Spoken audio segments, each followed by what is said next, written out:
मूंगफली की 60 से 90 दिन की अवस्था सबसे क्रिटिकल वाली अवस्था होती है, सबसे नाजुक वाली अवस्था होती है, क्योंकि इसी समय मूंगफली की फसल के अंदर फलियां बनना शुरू हो जाती है। और दूसरी तरफ कई प्रकार की समस्या मूंगफली के अंदर देखी जाती है, जैसे कि सफेद लट हो, टिक्का डिसीज हो, जड़ गलन हो या काली जड़ की समस्या। इसके साथ ही साथ में कई प्रकार के पोषक तत्वों की कमी भी इस अवस्था पर देखी जाती है। और इन समस्याओं को अगर समय रहते कंट्रोल किया जाए तो मूंगफली की फसल से ज्यादा प्रोडक्शन निकाला जा सकता है। तो किसान मित्रों, आज के वीडियो में हम बात करने वाले मूंगफली की फसल में लगने वाली टॉप 5 समस्याओं के बारे में और साथ ही साथ में जानेंगे इनके समाधान के बारे में। तो अभी तक आपने हमारे YouTube चैनल को सब्सक्राइब नहीं करा तो नीचे दिए हुए बटन पर जल्दी से क्लिक करके चैनल को सब्सक्राइब कर लीजिए और बिना किसी देरी के इस वीडियो को अपन शुरू करते हैं।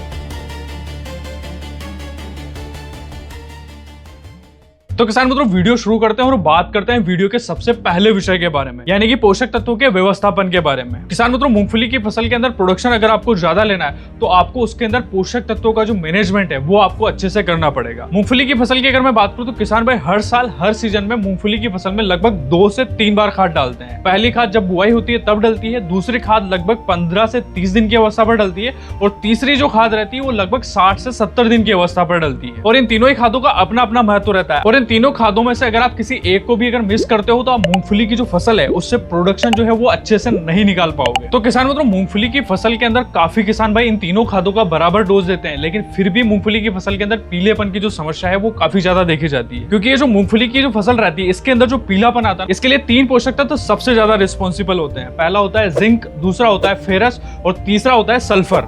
अगर इन तीनों पोषक तत्वों को आपने मूंगफली की फसल के अंदर नहीं दिया तो यकीनन आपकी जो फसल है उसके अंदर पीलापन की जो समस्या है वो देखने को मिलेगी। और किसान मित्रों, मूंगफली की जो फसल रहती है ना इसके अंदर जिंक और ये फेरस, ये दोनों ही सूक्ष्म पोषक तत्व है। इनकी कमी अगर फसल के अंदर होती है तो सबसे ज्यादा पीलापन आएगा। और इन दोनों ही सूक्ष्म पोषक तत्वों की कमी अगर आपको फसल के अंदर दूर करना है ना तो आपको सबसे पहले क्या करना है ना, जो चिलेटेड फॉर्म में जो जिंक और फेरस आता है वो नहीं देके आपको जो सल्फेट फॉर्म में आता है, मतलब जो फेरस सल्फेट आता है और जो जिंक सल्फेट आता है वो आपको देना है। तो इससे क्या होगा ना, जो सूक्ष्म पोषक तत्व है वो तो मिलेंगे ही है, मतलब फेरस और जिंक तो मिलेगी ही है, उसके साथ ही साथ में सल्फर भी मिलेगा। और सल्फर अगर मूंगफली की फसल के अंदर आप देते हो तो एक तो ये दाने की जो चमक है उसको बढ़ाएगा, साथ ही साथ में दाने का जो रहता है उसके अंदर तेल की मात्रा जो होती है ना उसको बढ़ाने के लिए काम करता है। और अगर तेल की मात्रा दाने में ज्यादा होगी तो दाने का वजन भी बढ़ेगा और प्रोडक्शन जो है वो भी ज्यादा देखने को मिलेगा। इसलिए आप जब भी सूक्ष्म पोषक तत्व दे रहे हैं तो जिंक और फेरस जो है वो आप चिलेटेड फॉर्म में न देकर सल्फेट फॉर्म में जो आता है उससे प्रयोग में लीजिए। और इसके उपयोग की मात्रा आपको कितनी रखनी है, जिंक सल्फेट अगर आप दे रहे हो तो भी आप 3 से 5 किलो प्रति एकड़ के हिसाब से उपयोग में लें, और अगर आप फेरस सल्फेट उपयोग में लेने जा रहे हैं तो भी आप 3 से 5 किलो प्रति एकड़ के हिसाब से उपयोग में ले। और देना कब है आपको, एक तो आप जब फसल की बुआई कर रहे हैं तब भी आप प्रयोग में ले सकते हो, और दूसरा जो डोज है वो आप लगभग 40 से 60 दिन की अवस्था के आसपास दे सकते हो, मतलब 50-60 दिन की जब फसल होती है तब भी आप इसे उपयोग में ले सकते हो। किसान मित्रों, मूंगफली की फसल में पोषक प्रबंधन के बाद में दूसरी सबसे बड़ी समस्या आती है सफेद लट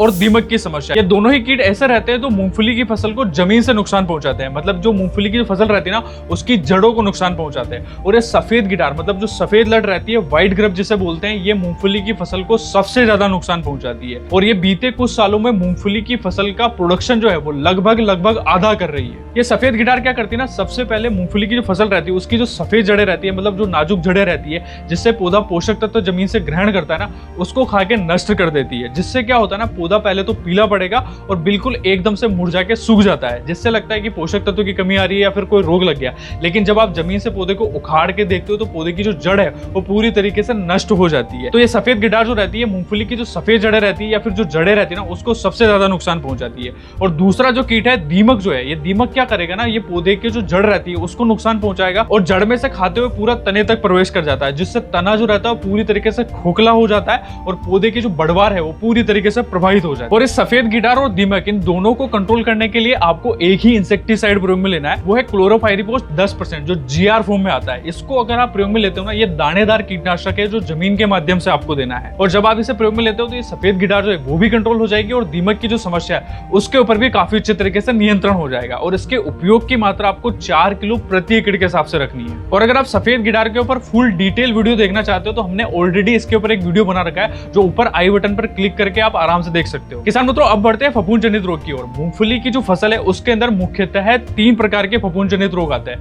पहला आता है टिक्का रोग, दूसरा आता है जड़ गलन और तीसरा तीसरा काली जड़। ये तीनों ही जो रोग है ये मूंगफली की फसल को हर साल सबसे ज्यादा नुकसान पहुंचाते हैं। और टिक्का रोग की अगर मैं बात करूं, आप मूंगफली का जो फसल है उसके पत्तों को अगर पास से जाके देखोगे या फिर नजदीक जाके देखोगे, उसके ऊपर हल्के अगर काले कलर के धब्बे जैसे निशान बनते जा रहे हैं ना, तो समझ जाइए उसके अंदर टिक्का बीमारी जो है वो लग चुकी है। और इसको कंट्रोल करने के लिए आपको एक ही फंजीसाइड को उपयोग में लेना है, वो है टेबुकोनाजोल 10% और सल्फर 65% जो WG फॉर्म में आता है। इसको कंट्रोल करने के लिए आपको इसके उपयोग की जो मात्रा है वो आधा किलो प्रति एकड़ के हिसाब से रखनी है। इससे क्या होगा ना, जो टिक्का रोग है ये तो कंट्रोल हो गई है, उसके अलावा और भी कोई अन्य फफूंद जनित तो रोग आ रहा है, पाउडरी मिल्ड्यू की समस्या आ रही है, फिर ब्लाइट की समस्या आ रही है, तो ये भी काफी आसानी से कंट्रोल हो जाएगी। और जो दूसरी समस्या है, मतलब जो जड़ गलन की समस्या है ना, ये पौधे की जड़ पे लगती है। मतलब क्या होगा ना, कभी कभी बारिश का सीजन ज्यादा लंबे समय तक चलता रहता है और उस समय क्या होगा ना, जो पौधे की जड़ जो है ना उसके अंदर गलन पकड़ लेता है। और जो काली जड़ की जो समस्या है ये भी इसी प्रकार से फसल को नुकसान पहुंचाती है। जब बारिश ज्यादा आती है या फिर सूखा जो है वो लगातार बनता रहता है, ऐसी कंडीशन में क्या होता है ना, जो मूंगफली की जो जड़ है ना वो सबसे ज्यादा खराब हो जाती है। और इससे कंट्रोल करने के लिए आपको ऐसा फंजीसाइड लेना है जो आप जमीन के माध्यम से दे सको। और इन दोनों समस्याओं को कंट्रोल करने के लिए आप KTM, जिसके अंदर थाइफेनाइड मिथाइल 70%, इसको उपयोग में लेना है। और इसके उपयोग की मात्रा आपको आधा किलो प्रति एकड़ के हिसाब से रखनी है। इसको सूखी रेत के साथ में मिलाना है और पौधे की जो जड़ रहती है ना उसके ऊपर आपको डलवा देना है। जिससे क्या होगा ना, ये जो जमीन से जनित जो भी बीमारियां है, मतलब काली जड़ की समस्या हो गई हो या फिर जड़ गलन की समस्या हो गई हो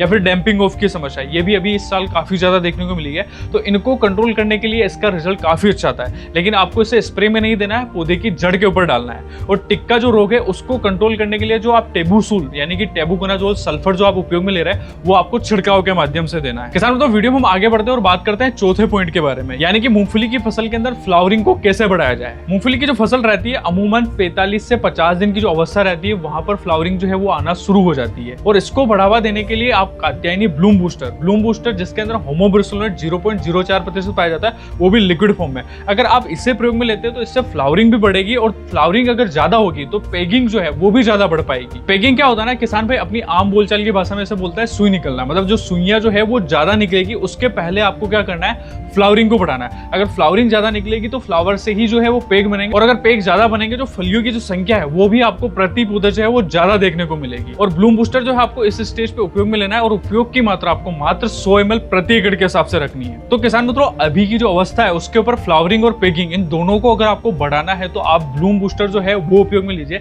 जिससे आपको जो है रिजल्ट काफी शानदार देखने को मिलेगा। ये क्या करेगा ना, फ्लावर जो है उसे बढ़ाएगा, फ्लावर बढ़ने के बाद में पेग जो है वो भी ज्यादा आएंगे, और अगर पेग ज्यादा आ गया तो जो फलियों की जो संख्या है वो भी जो है वो सीधी आपको जो है ज्यादा देखने को मिलेगी। किसान मित्रों, वीडियो में आगे बढ़ते हैं और बात करते हैं पांचवें पॉइंट के बारे में, यानी कि फलियों में दाना बढ़ने के लिए। मूंगफली की फसल की अगर मैं बात करूं तो ये वाली जो अवस्था है, मतलब फलियों में जो दाना बढ़ने की जो अवस्था है, ये सबसे नाजुक और सबसे ज्यादा ध्यान देने वाली अवस्था है, क्योंकि इस अवस्था पर अगर आप ध्यान देंगे यही जो अवस्था है यही प्रोडक्शन जो है वो बढ़ा पाएगी।